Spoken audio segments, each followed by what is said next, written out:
മാനിഫെസ്റ്റോയിൽ ഒതുങ്ങുന്നില്ലെന്നും കേരളത്തിന്റെ എംപിയായി ഇരിക്കാനാണ് തൃശൂരിലെ പ്രജാദൈവങ്ങൾ തന്നെ അവരോധിച്ചതെന്നും സുരേഷ് ഗോപി. തെരഞ്ഞെടുപ്പ് വിജയത്തിനു ശേഷം മാധ്യമപ്രവർത്തകരോട് സംസാരിക്കുകയായിരുന്നു സുരേഷ് ഗോപി.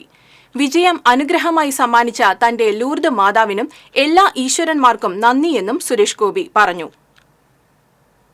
ഒരുപാട് അമ്മമാര് വന്ന് അവിടെ പ്രവർത്തിച്ചിട്ടുണ്ട്.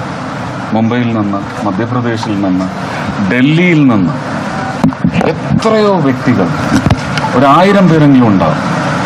ഈ 42 ദിവസം എൻ്റെ പ്രയത്നത്തിനിടയ്ക്ക് അവരാണ് സത്യത്തിൽ എന്നെ പ്രൊജക്റ്റ് ചെയ്ത് കാട്ടിയത്. കാരണം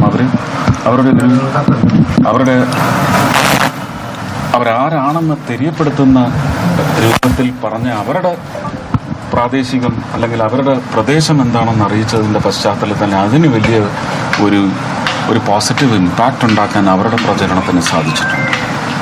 എൻ്റെ പാർട്ടി പ്രവർത്തകർ കഴിഞ്ഞ 5 വർഷമായിട്ട് ഞാൻ എന്തൊക്കെ ആവശ്യപ്പെട്ടു അത് മുഴുവൻ ഞാൻ പ്രതീക്ഷിച്ചതിൻ്റെ ഒരു 100 ഇരട്ടിയായി തിരിച്ചെനിക്ക് ജനങ്ങളിലേക്ക് ഘടകത്തിനും ഒരുപക്ഷെ എന്നെ അവിടെ കൊണ്ടുവന്ന് ലോഞ്ച് ചെയ്ത് 2023 ലോഞ്ച് ചെയ്ത Shri Amit Shah,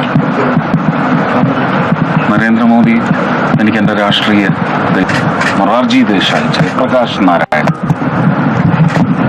L K Advani G, A B Vajpayee,